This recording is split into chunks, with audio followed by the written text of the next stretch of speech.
Welcome to the World of Work Career Centre at Liverpool John Moores University. My name's Mark Williams.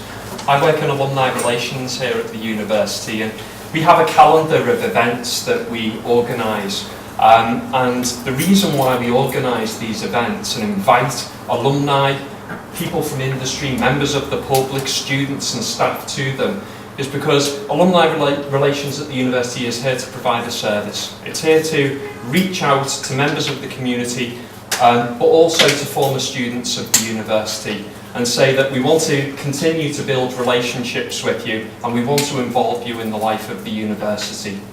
On your chairs there are pieces of marketing, and not want to miss an opportunity. You'll find that the navy blue piece of marketing, which has the catchphrase time and talent on it, that summarises what Liverpool John Moores University is looking for by way of support from its alumni.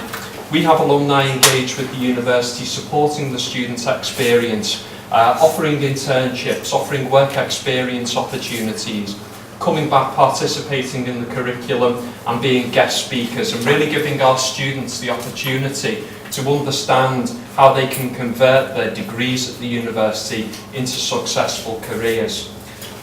That is all part of our employability agenda, an agenda that is instrumental to the university. And the two light blue pieces of marketing, I think you have maybe one on each chair. One is entitled Hit the Ground Running, one is entitled Potential Unlocked.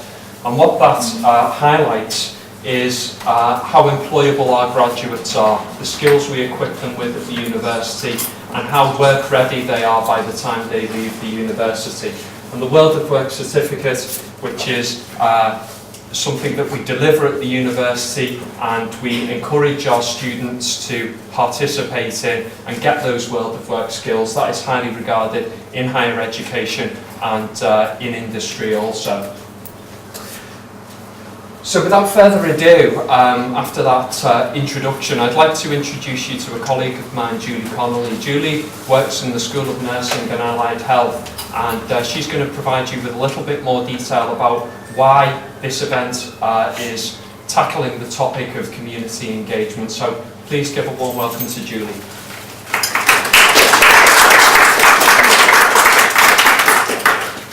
Everybody, and thank you so much for coming to this event. It really does mean a lot to us. As Mark said, my name is Julie Connolly and I'm Programme Leader for the Health and Social Care Honours degree that runs over in the School of Nursing and Allied Health. Our degree has got a particular focus which is about community engagement. Community engagement is at the very heart of what we do. We focus on health, we focus on social care, we focus on well-being and what that actually means to people who live in the communities that they live in, who live in the social conditions that they live in, and how we can bring some of those things together and how we can improve people's health and well-being just by having them engage in certain activities. I've already talked to one woman tonight, and I hope we'll sort of have a working relationship in the future. So networking is very important. We talked about social capital, which is something that I lecture on that length. And it's about how good it is for us to have these social connections with each other, how as human animals that's what we need, that's what makes us tick. So I'm going to now hand over to our lovely speakers. Thank you so much for agreeing to come and talk to us tonight. Because you've come to talk, listen to them and not me. So thank you very much, and I hope you enjoy the rest of the night. Thank you. Thanks, Julie. Okay, so as Julie said, three excellent speakers here this evening giving up their time, and I'm sure they're going to have some really pertinent and interesting things to say. And our first speaker is Cara Fitzgerald. Karen is currently Community Philanthropy Director for the Community Foundations for Lancashire Merseyside, and with that title you can understand why I have the paper.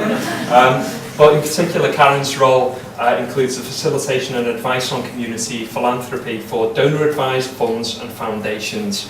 I won't go into all the details. I'm sure Karen will delve further into her role and the valuable work that Community Foundation for Lancashire and Merseyside do. So please give a warm welcome to Cara Fitzgerald. Good evening, thank you very much. I'm absolutely delighted to be here. I'm just picking up on what Julie said, and I'm going to talk, as I go through the next 15 minutes, about donors and about corporations and about businesses, but actually, if you think about it, they're structures, and what I am talking about really is people, and it's communities, and that's business communities, and it's the communities that we live in and that we work in. Businesses and organisations don't give and they don't volunteer, people do, and it's all about those connections and our communities that we work in and how we engage. I'm going to trot through about 15 minutes, introduce you to community foundations. What are we, what do we do, and how do we link with communities, and what's our role? And then I'm going to hand over to two colleagues and people who represent donors that we work with, who'll talk to you in more detail about why it's important, about what they do in linking with communities and how we work together to do that. Community foundations and our work is all about developing effective partnerships, and that includes our communities that we live and work in. And it's all about us supporting, from your point of view in terms of work, supporting effective CSR and corporate philanthropy and engaging that and making informed decisions. So,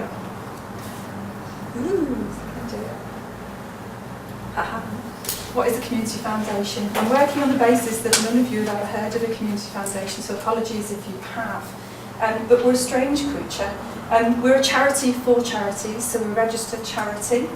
And we work with a broad range of donors, and those donors can be individuals, they can be families, businesses, family businesses, other trusts and foundations, they can be public sector organisations, a broad range. And we work with people who've got £1 to give, and then we manage funds of multi-million pounds, so it gives you a broad scope. And we work as a network, and again I'll go into that in a little bit more detail, but we all work locally, and our focus is local, and my focus is Lancashire and Merseyside. But what I will do is give you a flavour of the scale of how community foundations work. We're all about, I'm not going to read the slides to you but give you an overview, we're all about matching philanthropic desires and ambitions with the aspirations and the social needs of local communities. And again, what Julie's just talked about is listening and understanding what those social issues are, and how we collectively can make an impact by using the resources that are available to us. And doing that in a way that engages those communities and not does it to them or at them. So involving people and helping our donors make informed decisions about where to put the resources, because it doesn't matter whether you're Bill Gates, you still will never have enough money or resources to tackle everything that exists locally and globally. So,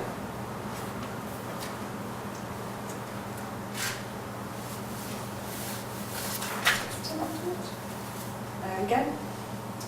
So, community foundations, what are they? I'll explain we're a charity for charities. Actually, it's a global network. And I was doing some research, I was fascinated to see, I knew we were about 100 years old, and the first community foundation was set up 100 years ago, actually this year, in Cleveland. But actually it can be traced back to the 12th century, the movement. And this is all about people coming together to look at particular issues. Now, originally they were based around communities and looking at defined common religion. That's not the case these days, but community foundations are focused on small geographic areas and looking at social themes and the impact we can have on those communities. Also fascinated to see that Cleveland is sitting on £1.8 billion worth of assets. Irish. And again, I'll talk to you about how we build up funds and how we use those funds, and the people that we're talking to in a moment again, how we use those funds to target sort of communities and have an impact, and what that means. We're part of a network. It keeps going up and down, the numbers, but the reasons are we go through an accreditation, so we are accredited. We do go through a structure every 3 years to make sure that actually what we're saying, what we're doing meets very high standards. And we're part of a network of 46 in the UK, but as you can see from the figures here, we're a worldwide movement, a movement that's growing. It's come out of North America, but we've most recently been working with colleagues in Romania, so Eastern Europe is an area that's growing quite substantially at the moment, and we get together with them to talk about how they can work with their local communities. Currently, the Community Foundation for Lancashire Merseyside, we've got assets of around about £10 million. That's money invested.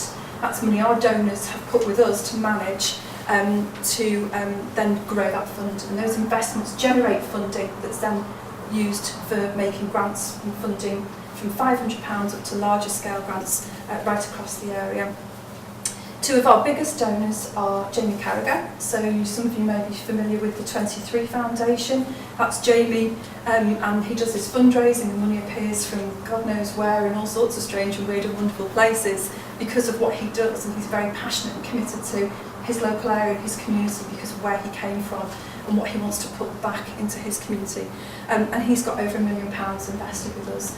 And then Liverpool One Foundation, which is the Duke Westminster Grosvenor Foundation, have over £1 million invested with us as well. And we've been working with them for a number of years to target their funding back into Merseyside.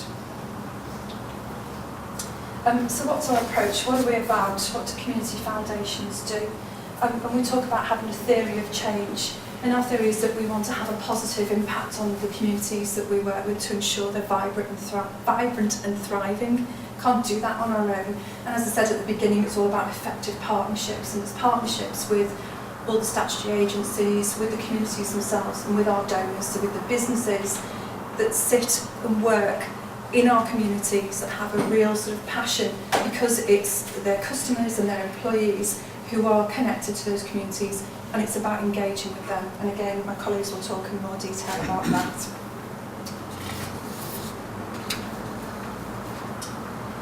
So in Lancashire Merseyside, Merseyside's been established since about 1999 and was actually managing funds on behalf of Lancashire until about 2003, and then the Community Foundation for Lancashire was set up then. And over those 13 years, we've actually distributed over £45 million, which is phenomenal when you think about the scale and the area. And that's everything. I'll come onto a slide in a moment to show the sort of people that we're working with. And that's everything from major sort of government funds right down to working with people who have got a couple of thousand or £1,000 a year to distribute. And we're working on behalf of over 50 donors, so we are account managing funds.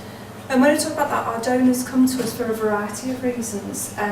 They can be inspired, they can be touched by tragedy, they can be inspired by something they see, they could be affected by or passionate about a particular social issue in their communities and want to do something about it. And the natural reaction to an issue is to throw money at it. And how do I make a difference, and how do I get involved, and how do I do something? And in many cases, people, organisations rush off and go, we'll start a charity. And very often that runs out of steam, they don't quite know where to put their money and resources. And by working with us, we connect what those people want to do, what their aspirations are, with what the real needs are, and help focus and target those resources and that funding. So we talk about grant making. It's more than grant making. It's, yes, we do make grants, but it's funding, it's prizes, it's awards. We work in a range of ways that we get funding out to very small local organisations. And on behalf of our donors, it's not just local. We work. Our focus is local, but we also process donations on a national and an international level. So we put together a portfolio of giving for the people that we work with. And again, we talk about philanthropy. And the difference between philanthropy and charity is for charity, you write a cheque, you send it off, job done, you've responded to something, and there'll always be a need to do that. There will always be a need for immediate response. Philanthropy is about taking a step back and about thinking and about making informed decisions. And again, this is where we work with our donors and support their CSR and support what they're wanting to achieve with their local communities. It's about taking a view to how can I intervene, where do I intervene, how can I make a difference, and where can I best have an impact.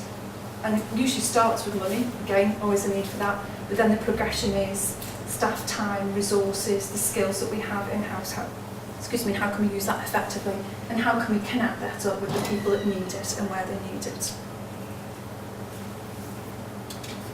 So, I mentioned that we'd talk about the kind of funds that we have. So some of the people that we're working with already mentioned Liverpool One and 23 Foundation have their biggest funds with us. And again, you'll recognise some of the names on there, but again, there's a whole range of people that fall out. That's just an example of some of the donors we work with. I've just realised I've not updated your logo on our screen there, and Hill Dickinson who are talking don't feature, but again, this is a range of organisations that you may recognise. that you didn't know had any connection to a community foundation.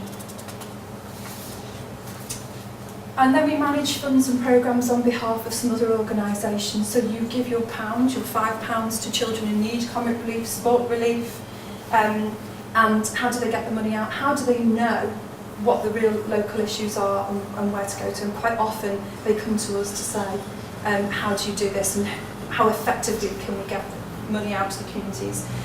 More recently we've worked with two very big, very wealthy foundations, the Esme Fairbairn Foundation and Garfield Weston, who've got squillions of pounds tucked away.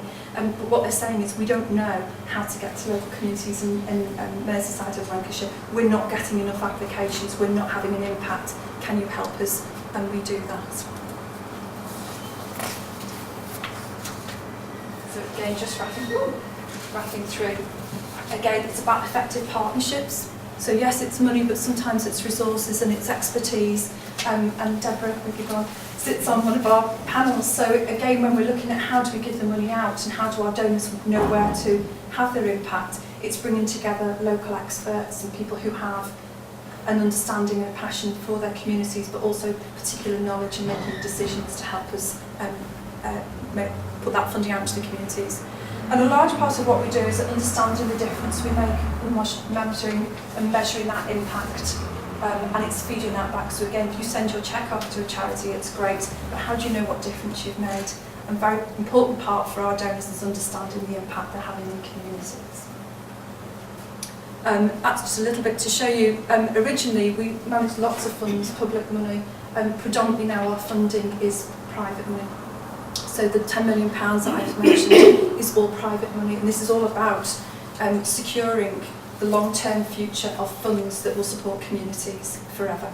So it's investments that will generate income that will feed communities and not being dependent on funding coming through government, because that's just not going to happen at the scale it used to anymore. Let's just skip through that one. So how do we know where to put the money? As much as it's important to work with our donors and understand what their aspirations are and what our businesses want to achieve and how they want to engage with the communities, it's very, very important, and I'd say this to do with any community engagement, that we listen to what those communities are saying. What are the issues that they are facing, and what are their aspirations, and what exists there, and how can we help bridge the gaps, and how can we target resources effectively that have a positive social impact and support those communities to ensure that they're thriving. We've done a lot of work and research, but the most recent piece of work is something called Vital Signs. And this is a Canadian model, and this is all about talking to those communities and flagging up and addressing particular social needs. I'm going to wave these at you. So these are ours. I've left a few here, and you can get these off our websites as well. And that actually takes the communities as an issue that we fundraise for, and it highlights the three main social issues, and we use those when we're talking to donors to help them guide their CSR and their funding. So again, that's something that's new to us and we piloted in Lancashire Merseyside. And it's a tool for us to ensure effective CSR, effective donations and effective support for our communities. That's me done. So effective, hopefully just you've got a flavour of what we do, why we do it, and then hopefully in a little bit more detail now why some of the organisations that we work with do that and engage with our local communities. Thank you for your time.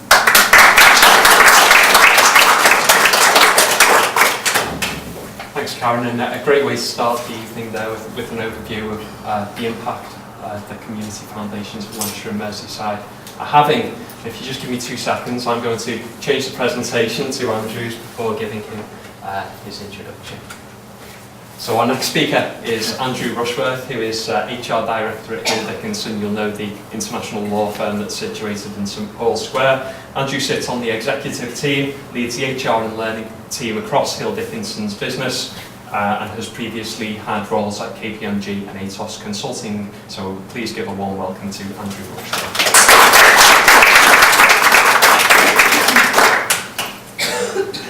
Thank you and good evening. Just a bit about Hill Dickinson, and I'll talk about why we invest in community the Community Foundation and the relationship that we've developed over a number of years now. Hill Dickinson is a law firm, so we practice law, and we've been in the city since 1810, so it's over 200 years in Liverpool. So our roots of the firm are very firmly embedded here in our community and have been for a couple of hundred years now.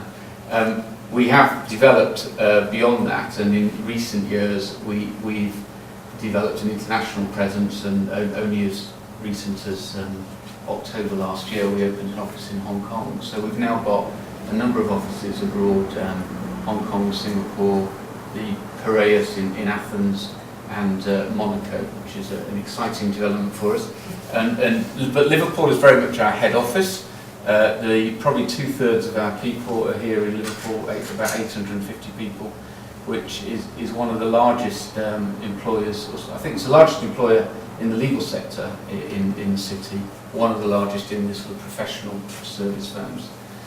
So it's very important to us that we invest in our local communities, and we've developed, with the help of Karen and her colleagues, we've developed a sort of model of doing that, and focusing on the local communities in which we operate, be that in Monaco or be that here in Liverpool. So I'm going to talk about generally the sort of framework that we've adopted in being able to do that, some of the benefits that arise from that, and then focus in on a couple of specific projects, one local and one at an international level where you can get a flavour for the kind of things that we do and have done in the past. So sort of simply really our sort of key three themes that we wish to focus on are the immediate local community, the environment, so that's another key dimension to it, and our own people. So we try and bring those sort of three threads together, and I'll give you some examples later of where we sort of are able to bring that into action and sort of how that manifests itself in reality. So you can read there the aim really of our CSR programs and the sort of strategic approach we take to this. We like to think we are a successful business. We have been for a couple of hundred years now, and we want to achieve equal success with the community programs that we have, as well as that we do on a commercial footing. So that's key. And we do invest both money and also time, and typically time and knowledge and know-how are quite key. Particularly a firm like ours is, we're in the sort of knowledge economy, so it's not just about putting money into it and fundraising, although that was probably where we started from. We do invest quite heavily for our people to impart their knowledge and skills for the better of others, and so we run pro bono programs offering legal advice to those that perhaps don't ordinarily have the means to access it.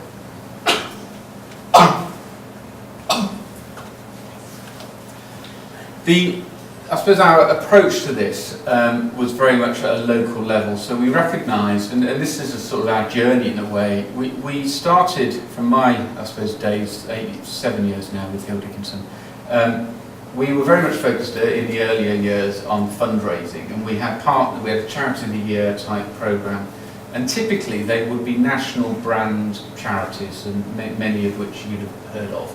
And the last one being WaterAid, actually, and WaterAid, very worthy cause, and we helped the people of Nepal with a new well and some fresh water sources there. So all of that, great stuff. But what we weren't doing, and this is feedback directly from our people, is necessarily focusing on the immediate communities that we operate in. Clearly, as yet, we don't have an office in Nepal, but that's so the feedback, we felt that actually we should shift that focus to those immediate communities that we operate in. At that time, 2008, that was Liverpool, Manchester and London. So since then we've expanded.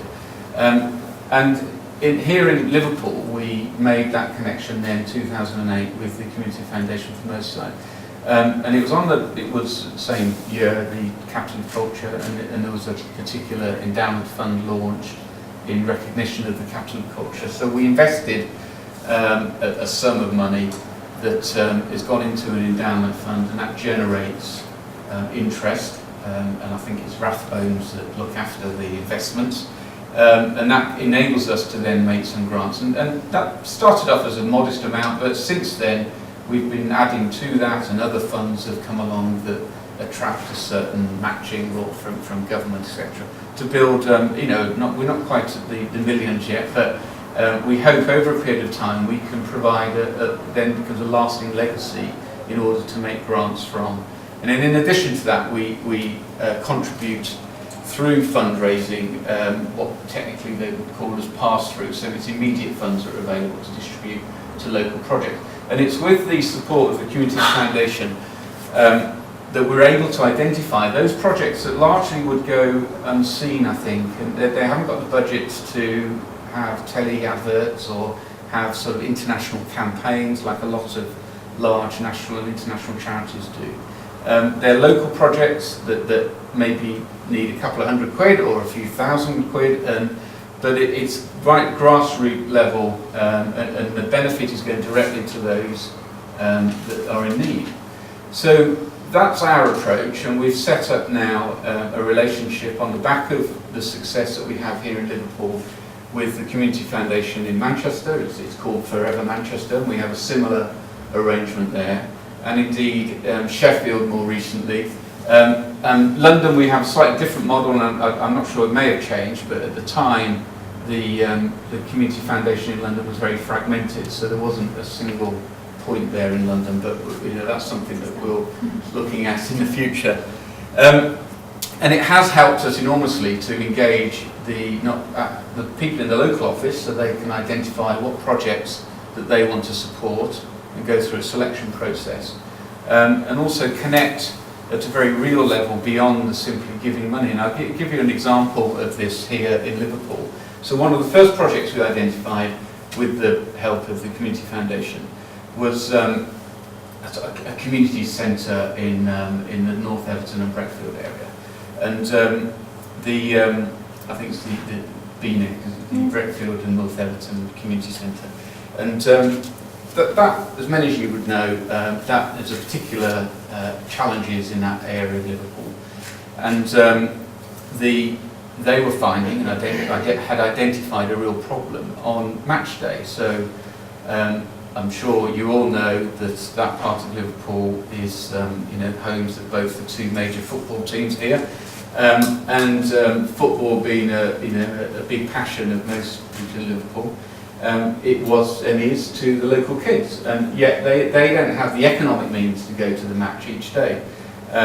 So as a consequence, on match day, when all these wonderful cars and sports cars or whatever all descend on Anfield or that North Everton, it does present an opportunity for those that are pursuing a particular pathway through life. And in many respects, they would say that it represents the first introduction to a life of crime, which clearly is something that they would wish to avoid. And they'd identified, well, actually, if we can get the kids off the streets during that few hours on a Saturday or Sunday, then removing that temptation. So they wanted to sort of host some sort of the match or do something at the community centre, and it was prohibitively from a cost perspective, because again you will have read how expensive it is to have a commercial licence to screen football, and they crazy, they're a charity, but they get charged by Sky the same sort of rate as the local pub would, so several £1,000s.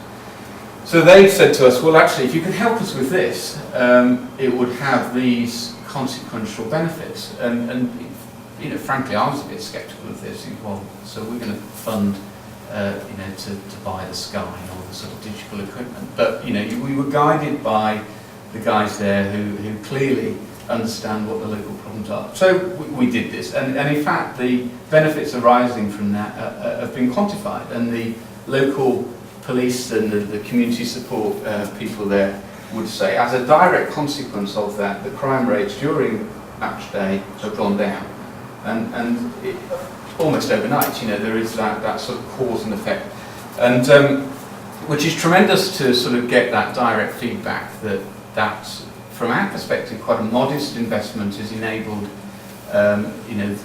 people in that area to have a more enriched experience, and indeed to prevent some of the kids in that location to sort of go down the wrong pathway, which clearly is for the benefit of everybody, not least themselves. So that has been really helpful. But furthermore, that relationship, whilst it started there, again, you may be aware that it's right on the sort of doorstep of the new Liverpool Academy that was new some years ago, which is a tremendous new school that was built probably 5 years now, 4 or 5 years ago, to replace a couple of much older schools in that area.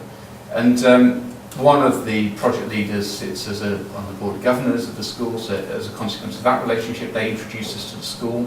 So we're now developed with the school a couple of projects that I'll talk about shortly, that we work with the kids there, introducing them to the legal sector. So again, in that part of Liverpool, the probably aspirations to be a lawyer isn't very high on many of the kids' sort of life goals.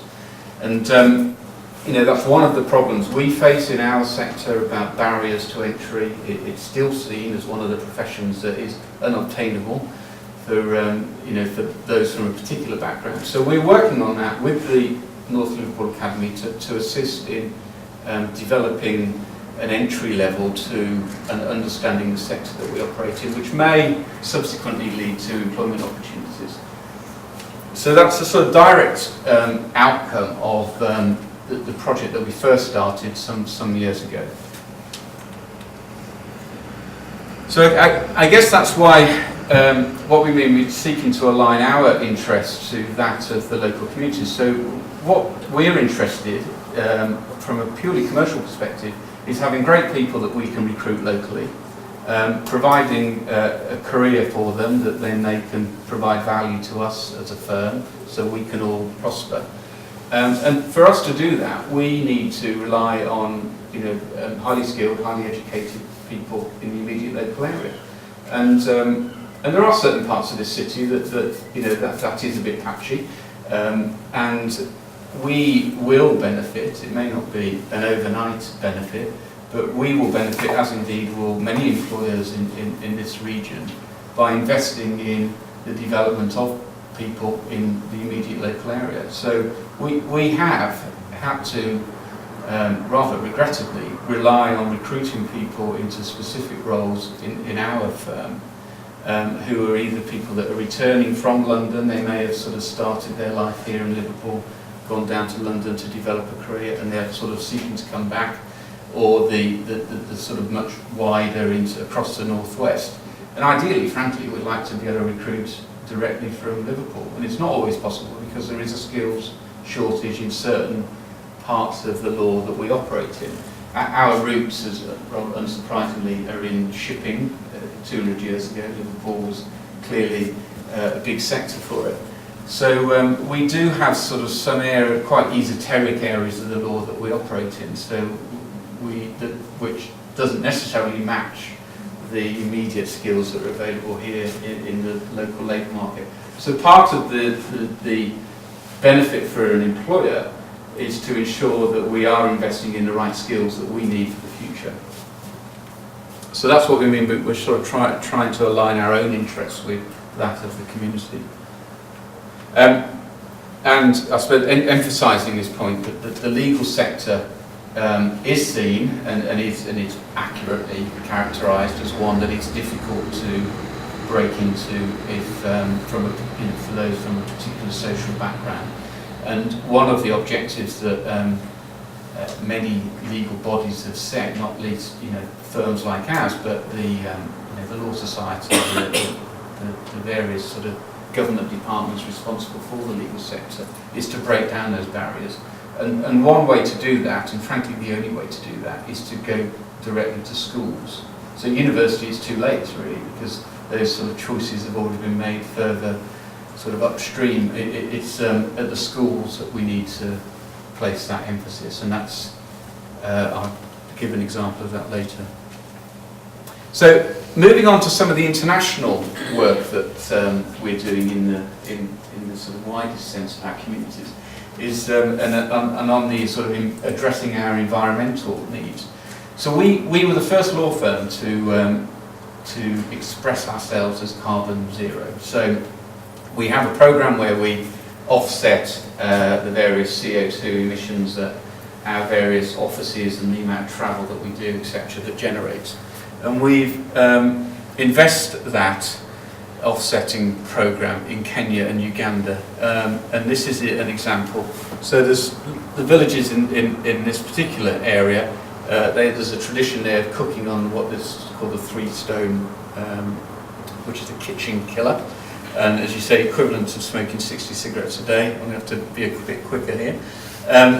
And the project is investing in new stoves that are built locally, so it's providing employment opportunities for the local villagers. These are much healthier, don't represent the kind of risks that the old-fashioned system did.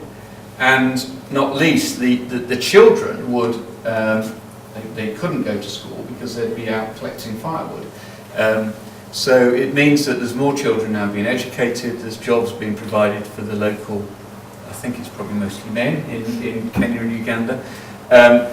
And it's reduced 60% reduction in the fatalities. So that's an example of where some of the community programs that we're investing in has had a real huge impact for the local being in Kenya, the local environment and on their positive effect on their lives.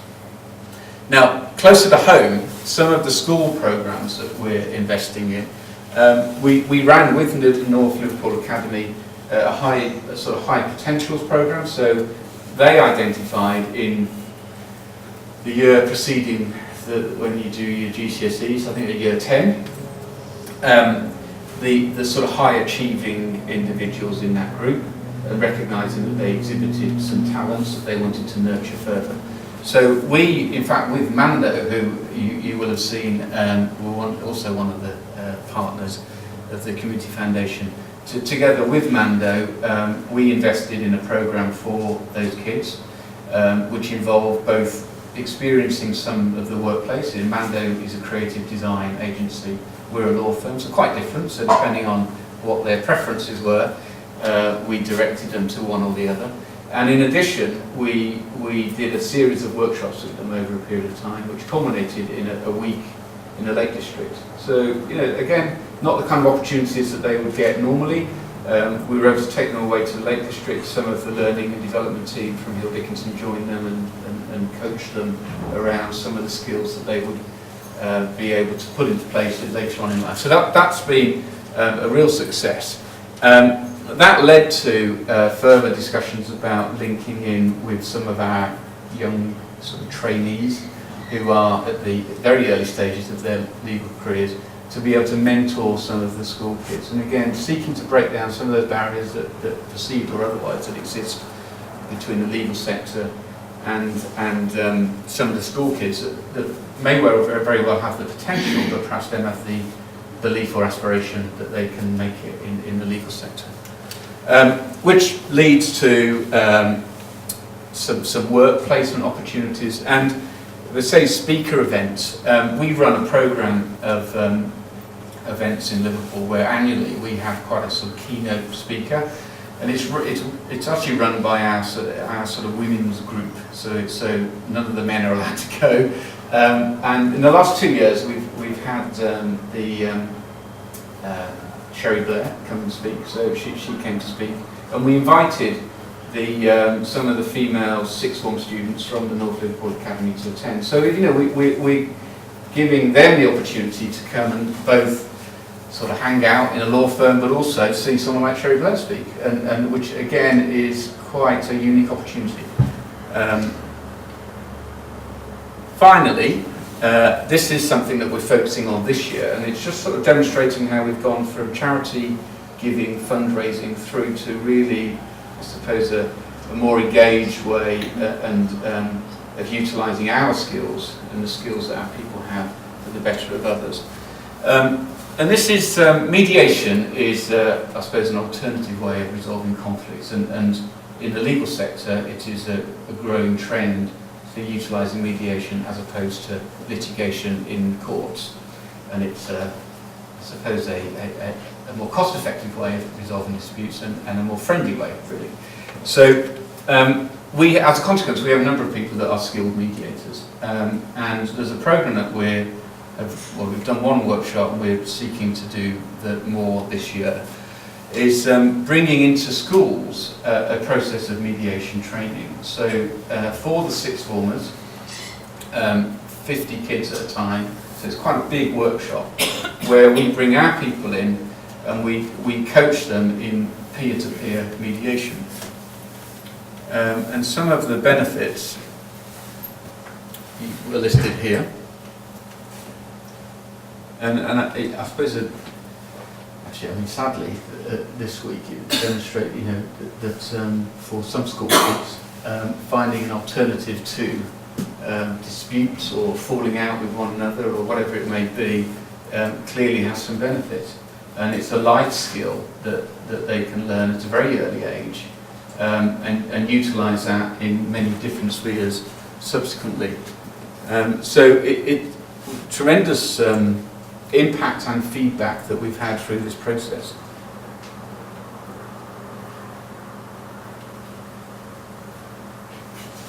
And the benefit for our people is also significant because it's still quite I suppose in its infancy in terms of a recognised process in the legal profession.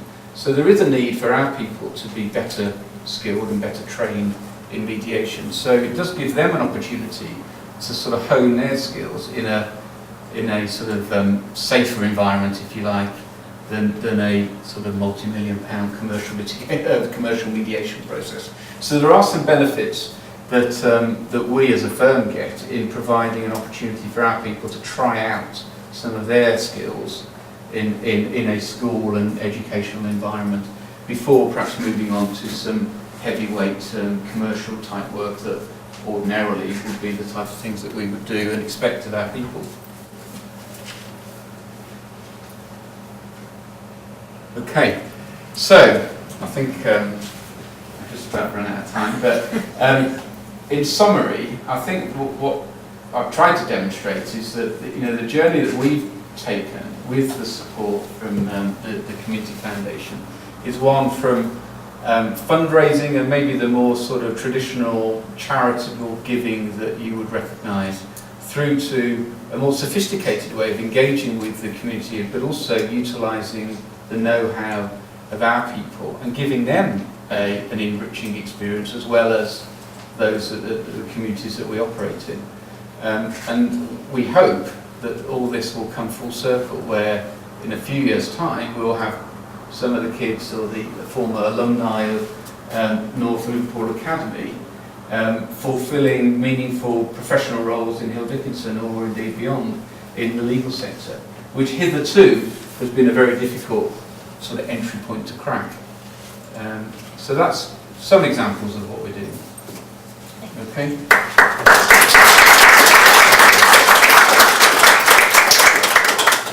Thanks to Andrew there. Tremendous insight into the work of Hill Dickinson and their community engagement, both locally and further afield as well. And as an Evertonian, who'd have thought there was two big teams in the city? Oh yeah, I've learned a lot there. Thank you, Andrew. Okay, so now on to our third speaker. Our third speaker is Cara Newton. Cara joined Shop Direct in 2010 as corporate PR manager. She's a member of the Corporate Social Responsibility Board and was responsible for launching the Shop Direct Foundation in 2012. So please give a warm welcome to Cara Newton.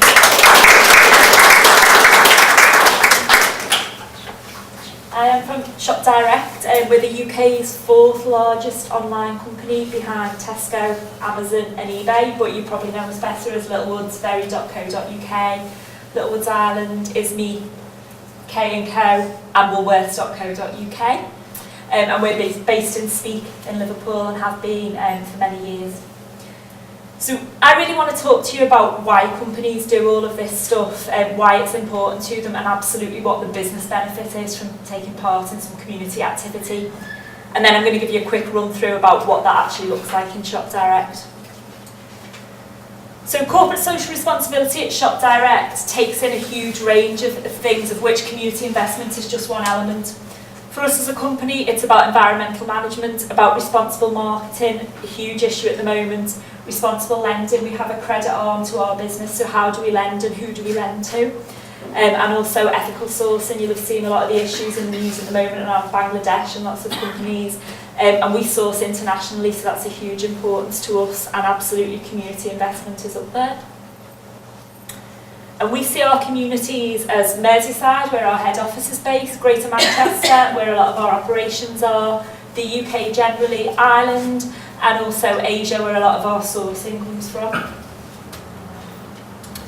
So community investment is hugely important to companies, and if you actually spend the time to develop and resource a community strategy, it has a real strong effect on a sense of belonging and helps build trust in a business. You can all name companies that you like and you trust, and I can almost guarantee that you'll know a bit about what they do in the community or how they interact with their communities.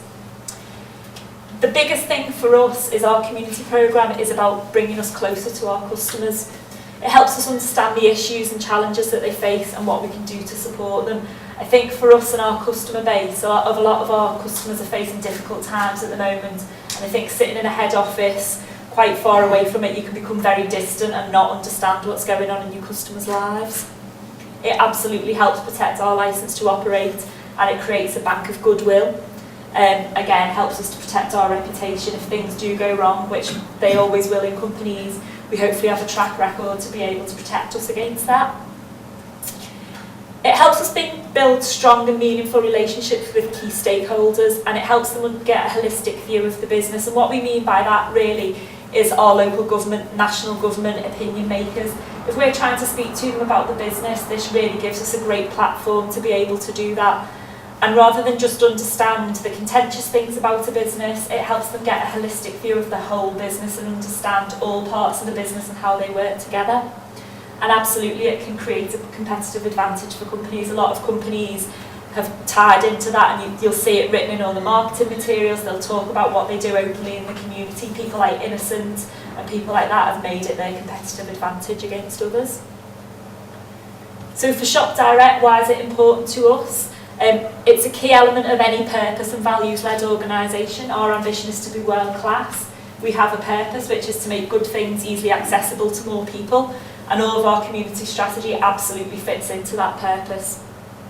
All world-class businesses have clearly defined community strategies. I think you'd really struggle to find one world-class business who doesn't invest in the community or doesn't have a strategy around it. It absolutely positions us as a responsible company and protects our reputation. It's useful mitigation. For us, we do have a credit offer, and part of that bit comes with some complexity from regulators, from government, from local government as well. And by doing this, it creates us, positions us as that responsible company and helps people to understand a bit more about what we do. Community's proven as a key driver of colleague engagement, and as a company, one of our targets is 85% engagement from our colleagues, and this is hugely helping us to drive that.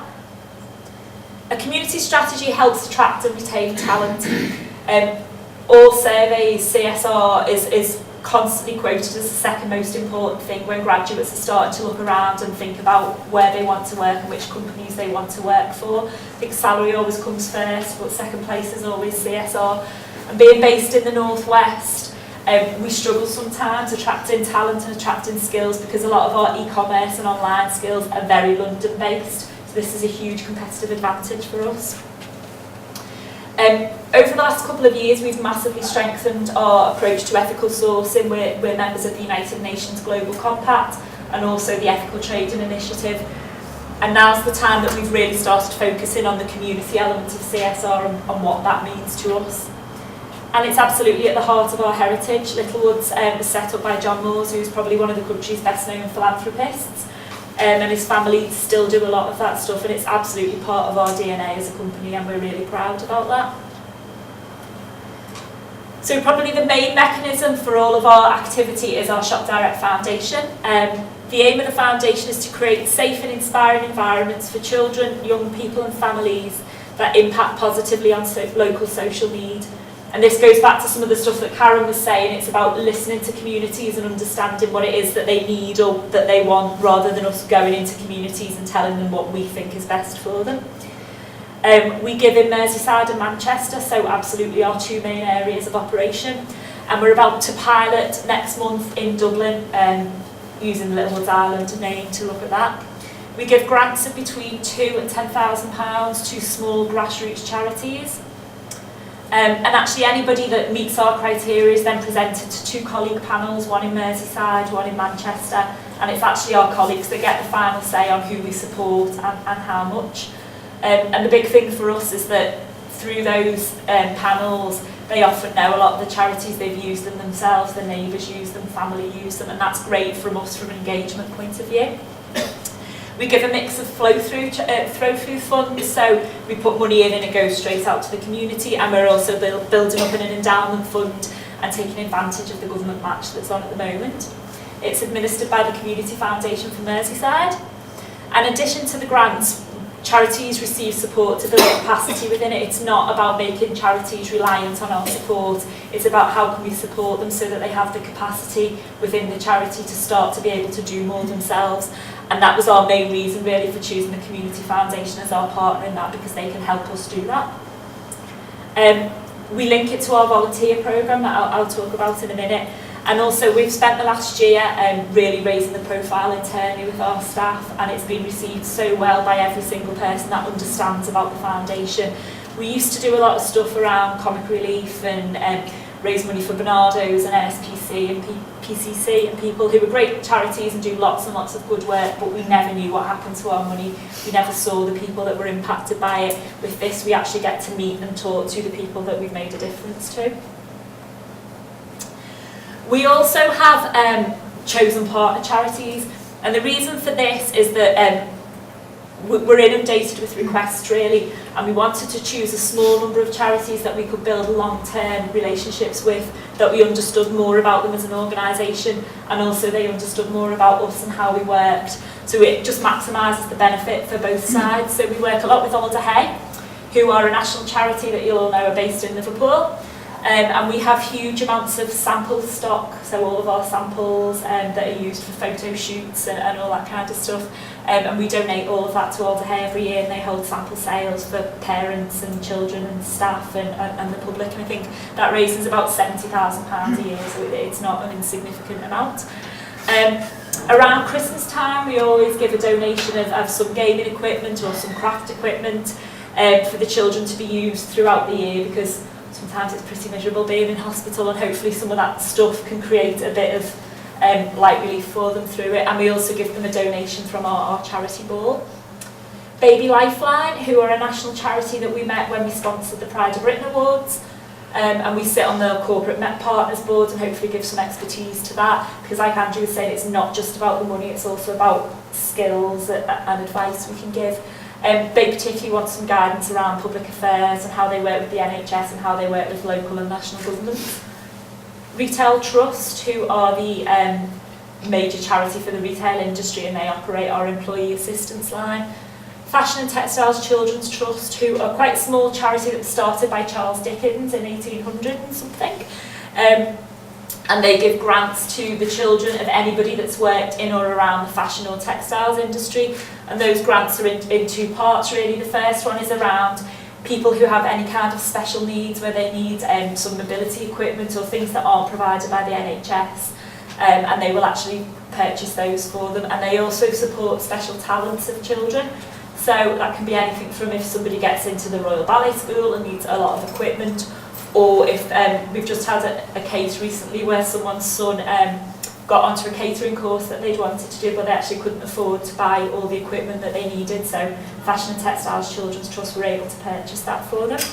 And of course the Community Foundation for Merseyside, so we support them in lots of ways. We sponsored and we're a judge on the Spirit Merseyside Awards.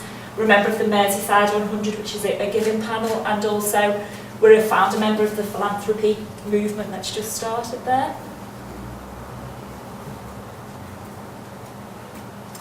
So we have a volunteering programme.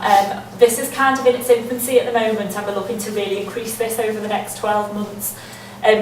We only work with charities that are either a partner charity or that we've funded through the foundation. And the reason for this really is that we used to do lots of things where we'd go into an organisation, paint a room and then leave and never ever see them again. And what we're trying to do is really address things in a sustainable way to understand what the challenges are the charities are facing, why is that room in that state in the first place, how can we help them to build capacity to make sure that it never ends up in that state again. So our focus has shifted a lot around that.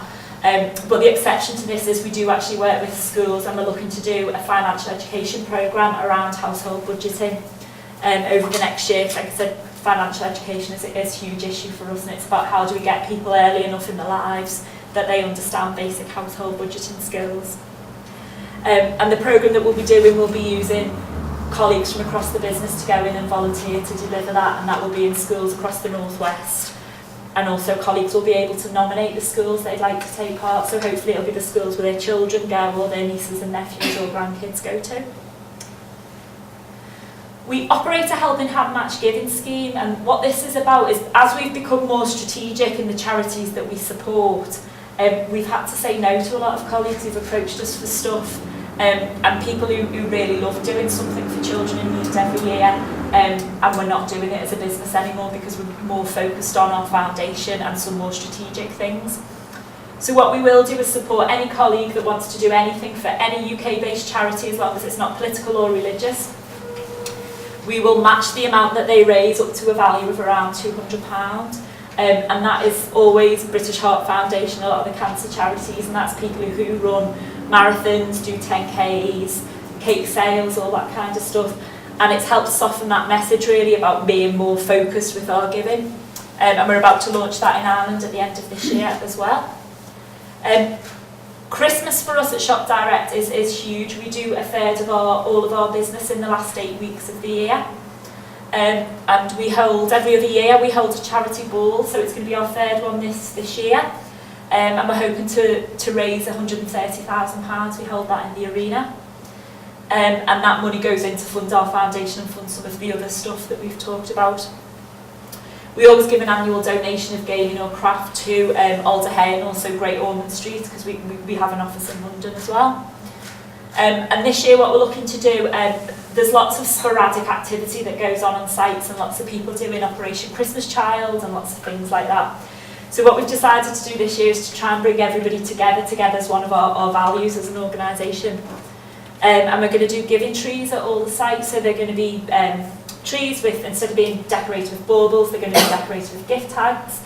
You come in and you take a tag off and it'll say on the back boy age 10 to 12, and you go out and buy that child a toy, whether it's a stocking filler or up to a main present. And then we'll donate them through Radio City and Key 103 for their Cash for Kids Mission Christmas appeals. And also colleagues can nominate charities for toys to go to, but we can link it back to lots of the other things that we do. And it's about taking the goodwill of colleagues and colleagues wanting to do something and make a difference, and channel it into something that will make the most difference for charities and be sustainable in the way that it's done. So the main thing for us that our community investment programme does is really demonstrate our values in action. Our values are proud, together, ambitious, innovative and trusted. And for us, it's probably the most obvious way that people see our values being lived. Companies talk a lot about we have these values.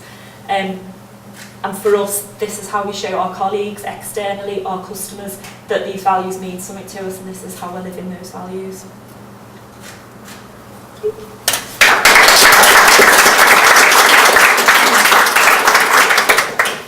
Thanks to Cara as well for an insightful look into the work of Shop Direct there. We've now got an opportunity for 10 to 15 minutes Q&A.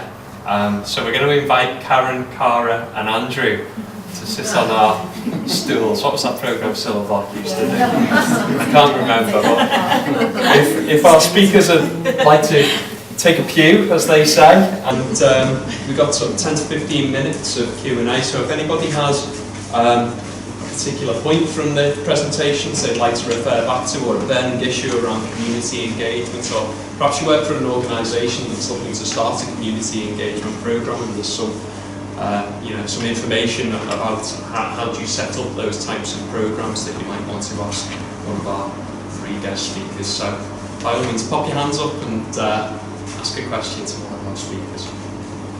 Yes. I work for a small charity in Knowsley, and I'm interested in what you said about pro bono work. Yeah. And how does that work and how it access? Who's it aimed at? Is it individuals? Well, we run, there's a couple of ways in which we do that. We run a kind of clinic, so this is more for, I guess, individuals to come and access some advice. And we typically have that in sort of late afternoon, evening, so it's people can come to the office and we publicise that when it's available. We also have at the other university, we supervise the law students, and they have a sort of legal clinic as well. And we provide qualified solicitors to sort of help the law students do that. And then the third way of doing it is that we've signed up to an organisation that is a sort of web-based sort of tool that anybody that has a sort of pro bono legal requirement can kind of register online what it is. And then they act as a broker. So there's a number of different law firms, we would be one of them, to say, well, this person's got this particular need. So it might be a charity that's got a problem with one of their property leases or something like that. That goes up there on the sort of notice board, and then the solicitors that have registered that may have a particular expertise in property law would get fired out an email to say, oh, this has come up, is anybody available, if it's in a particular local area or whatever, available to do this piece of work. And so we are one of the providers that sort of engages in that process. Alternatively, you could just provide me with your details afterwards. I'll do that. but they're the main ways. I'd be interested in finding out a little bit more about that, about how you sort of maybe register for access to some kind of service. Thank you. Can I just add, our law schools just launched the same program that you can access through John Moore's as well. Again, local solicitors actually supporting our law students to do work. I'm sure it's based on the rules that you use the process as well. So again, we'll give you those details. Fabulous, thank you. Anybody else? Yes. Could I ask a question to Cara? You may, yes. All 3 if you wish. Well, it's supposed to be a question to Cara, and I hope the big things to come today with the samples and everything. The charity that I'm working for currently looking to set up a retail strategy for charity shops. I just wanted to give us any advice. Potentially, yeah. I think it's difficult because the thing with the charity shops is the overheads, and I know we've spoken to quite a few charities who are looking to do the same, and we don't have shops, we're all online for those reasons, and I think it's certainly something I can get somebody to speak to you about. What the charities found more helpful was speaking to other charities that have charity shops and understanding the pitfalls. And I think pop-up shops have been quite successful, I think, for a number of charities because you're not committing to that long-term thing. And I think companies find it a bit easier to support that when it's a shorter-term thing and maybe link it to a campaign they've got or do something like that. But I think charity shops are a huge commitment, and maybe look at things like eBay and shops on that rather than bricks and mortar. Okay, thanks. Karen, do you have anything to build on that regarding other retail organisations? Yeah, I'm just trying to think. I mean, for me, one of the organisations we mentioned is Liverpool One. So again, in a similar way that we work with Cara, we work with their CSR team as well, so they may be able to give you some kind of advice about that. So I'm certainly looking into that. Anyone else?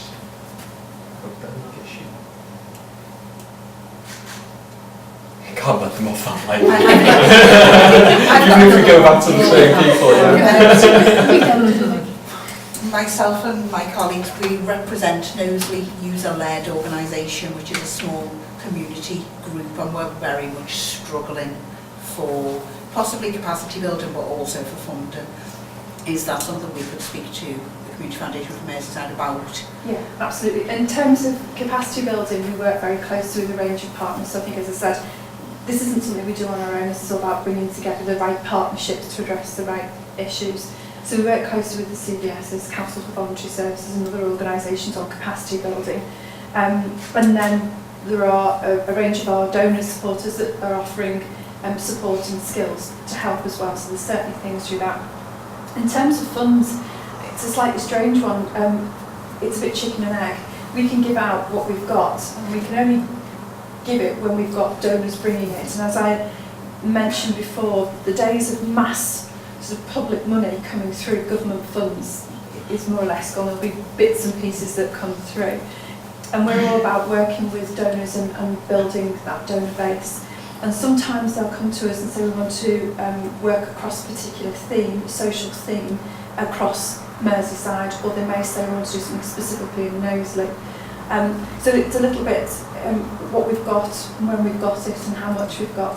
So it's always worth talking to us, it's always worth keeping an eye on our website.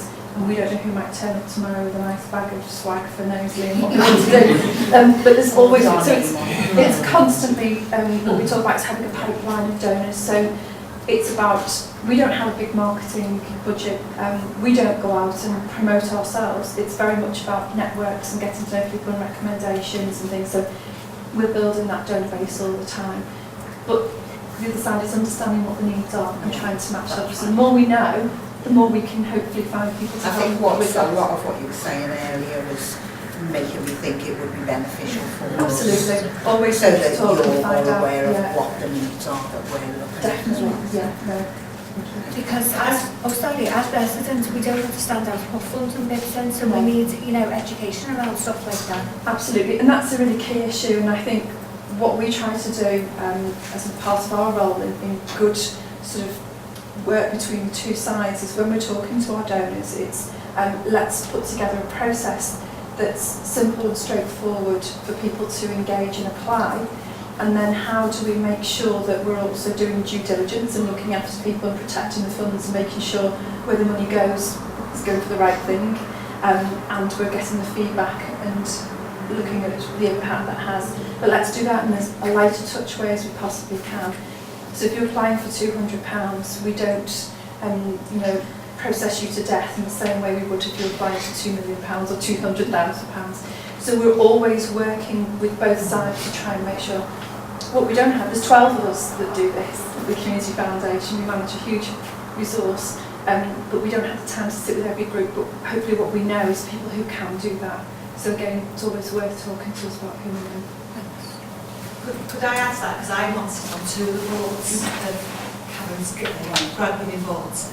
And what Karen's team do is bring together disparate people. So the ones I sit on actually identify the ones to give money to education, to youth work, and I can't remember what, community, to prevent crime.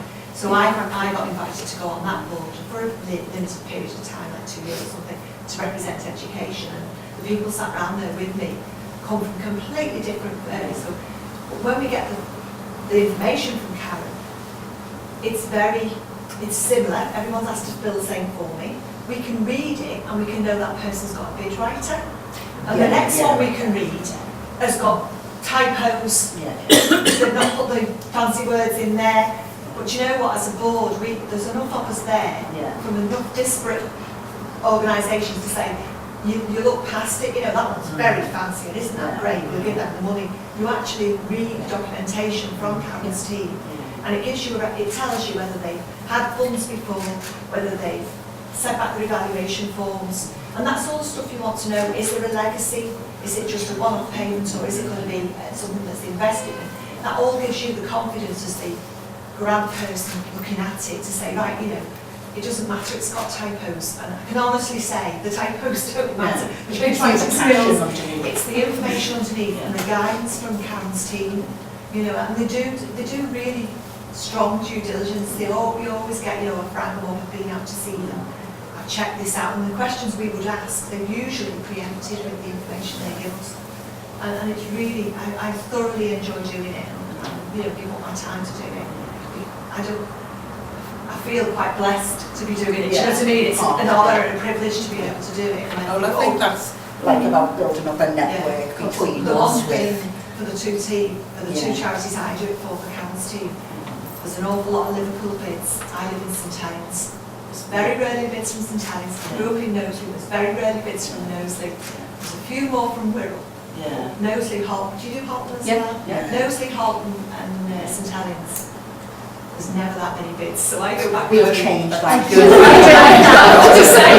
did share them out. I went round St Helens saying, who is on this organisation? There's a bid from each member of this organisation.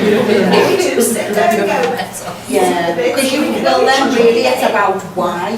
Why is that? What's missing in those areas where there's less than bids really?